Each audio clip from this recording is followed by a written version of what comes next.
сегодня, 27 мая, не просто так, в этот день устанавливаем эту памятную доску. Барельеф в честь одного из основоположников современного Татарстана Мухаммада Сабирова символично установили в день образования ТАССР. В 1920 году Совнарком РСФСР издал соответствующий декрет. Я с ним знаком еще с Альметьевской. Закончив нефтяной институт Уфимский, он стал работать в управлении буровых работ. Перед тем, как возглавить правительство Татарстана, Мухаммад Сабиров руководил строительством одного из самых длинных газопроводов в мире – Уренгой, Помары, Ужгород.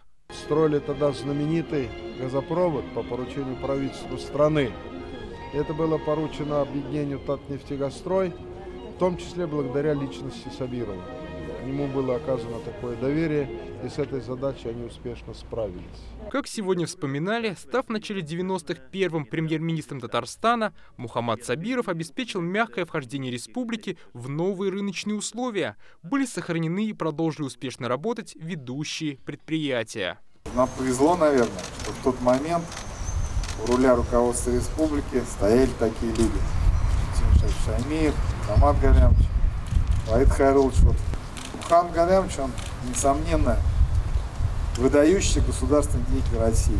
Очень волевой, такой принципиальный человек, требовательный. Иногда бывал, я думаю, резок в суждениях. И очень до конца отстаивал свою позицию. Сегодня на церемонию из разных городов и стран приехала его большая семья, дети, внуки и правнуки. Папа, конечно, был очень отдан, полностью предан своей работе. Мы его практически, он и днем, и ночью он занимался работой, ну и время было сложно. Но между тем он очень занимался своей семьей. Когда родилась первая внучка у него, он тогда, ну знаете, это он просто вот с обожанием к ней относился. И для нас было примером то, как он работает. Он не мог делать мелкие вещи, он должен был делать все проверить, он должен был делать все очень концептуально. Мухаммад Сабиров отмечен многими госнаградами. С начала 2000-х он возглавлял Республиканский фонд историко-культурного наследия народов Татарстана «Туган-Жир. Родная земля». Мухаммад Сабиров ушел из жизни в 82 года. В этом году ему исполнилось бы 90.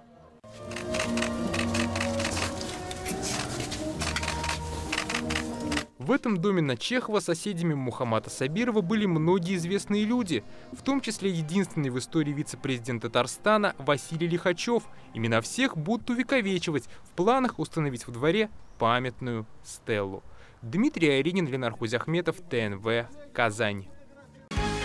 Закажи рекламу на ТНВ. Телефон в Казани 5 705 100.